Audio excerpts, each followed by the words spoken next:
The South African Railways Class 26 484, better known as the Red Devil, was a steam locomotive rebuilt in 1981 from an existing Class 25NC locomotive.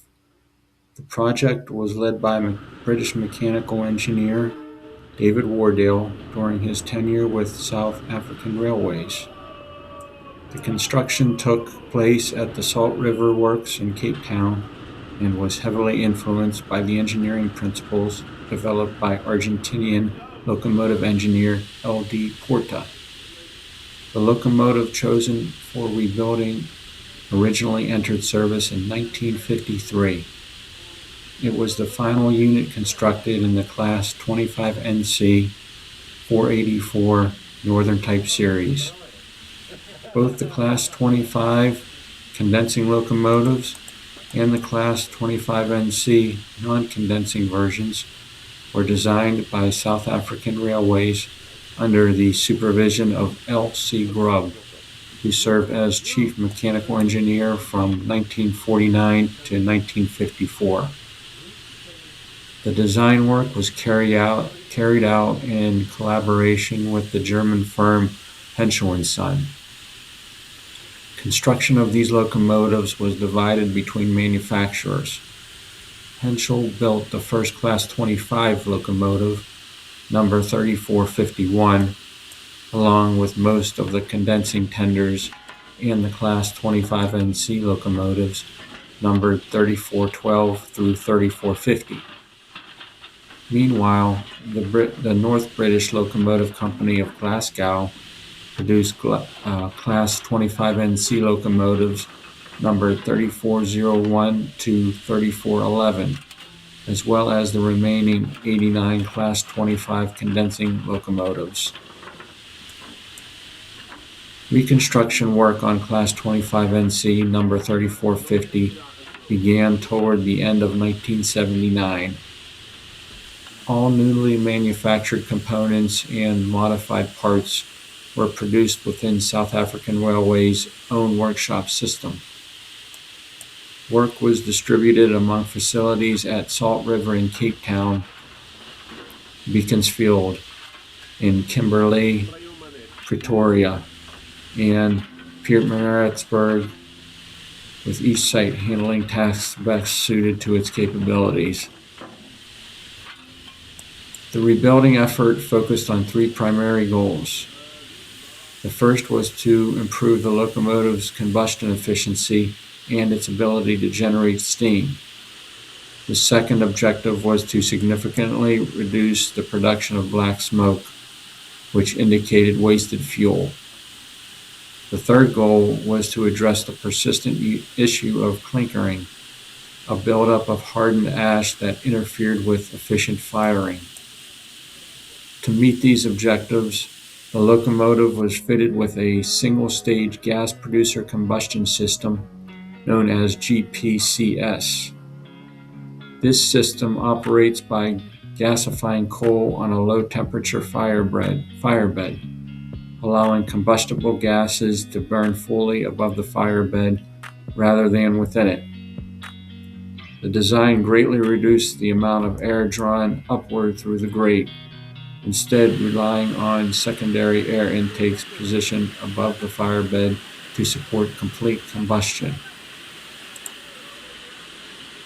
One of the greatest inefficiencies in conventional steam locomotives is the loss of unburned coal particles, which are carried away by fast-moving air passing through the grate. With GPCS, coal is first heated to release volatile gases, which are then burned using secondary air above the grate. This process improves fuel efficiency and minimizes black smoke, which is a visible sign of incomplete combustion and wasted coal being expelled through the exhaust.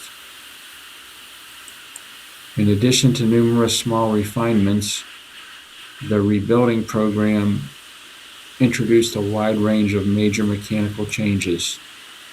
The smoke box was extended to make room for tandem double Lempor exhaust systems. and the locomotive was equipped with offset double chimneys. A feed water heater was installed between the chimneys to improve thermal efficiency. Lubrication was improved throughout the engine, particularly on cylinder walls and valve liners. Superheating capacity was increased with the addition of a booster. The locomotive received new piston valves, articulated valve spindles, and cooled valve liners. Cylinder liners were replaced, and chromium cast iron piston rings and valve liners were redesigned with streamlined cylinder ports. Further changes included revised valve gear, the installation of Herdner starting valves, and the addition of air sanding to improve adhesion. The smoke box was modified to be self-cleaning, steam chests were enlarged, and direct steam pipes were replaced earlier arrangements. Pistons were improved, along with valve and piston rod packings, and the lubricator drive was redesigned to allow for variable stroke control. Thermal insulation throughout the locomotive was enhanced, and the wall shirt's valve gear was recalculated using computer-based analysis to optimize its geometry. High-mounted exhaust deflectors of a continental European style were fitted, curved around the smoke box but not parallel to it. The locomotive's Type EW1 tender was also modified. Its coal bunker sides were raised, increasing coal capacity from approximately 18 long tons to about 20 long tons. As a result of all these changes, the locomotive's total operational weight increased from 231 tons to roughly 236 tons. When compared with an unmodified Class 25 NC, the Red Devil demonstrated a 28% reduction in coal consumption and a 30% reduction in water usage during freight service. Maximum recorded drawbar power showed an increase of 43%. Based on coal capacity, the locomotive's effective freight range on gradients between 1 and 1.25% was approximately 700 kilometers, while water capacity limited the range to around 230 kilometers. Drawbar performance figures were calculated conservatively. During tests between Pretoria and Witbank, the locomotive recorded 4,492 indicated horsepower, setting a world record for a narrow-gauge steam locomotive. According to the dynamometer car, this corresponded to 3,787 equivalent drawbar horsepower. However, the dynamometer equipment suffered from malfunctions that produced inconsistent readings throughout the tests. As a result, the measured drawbar figures were considered unreliable and likely understated.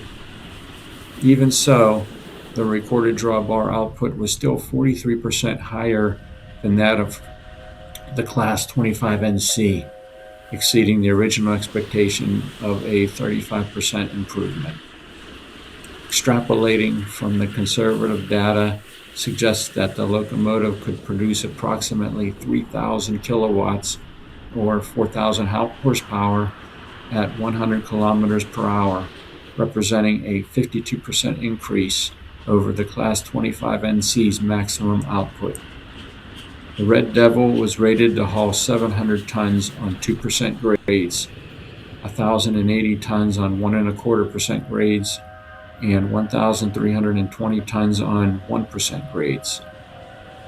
In testing, it successfully hauled 900 tons on a 2% gradient and demonstrated the ability to pull a 650-ton passenger train at a constant speed of 100 kilometers per hour on a 1% grade. Despite its exceptional power, the Red Devil also revealed a significant limitation. The Class 25 NC locomotives already suffered from wheel slip and the more powerful Class 26, retaining largely the same physical dimensions, experienced this issue to an even greater degree. The locomotive performed poorly when starting from rest or operating at low speeds on steep gradients.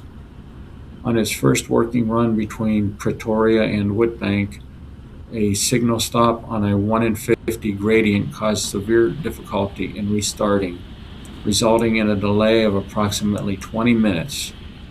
Neither the Herdner starting valves nor the air sanding system proved sufficient to fully resolve the problem.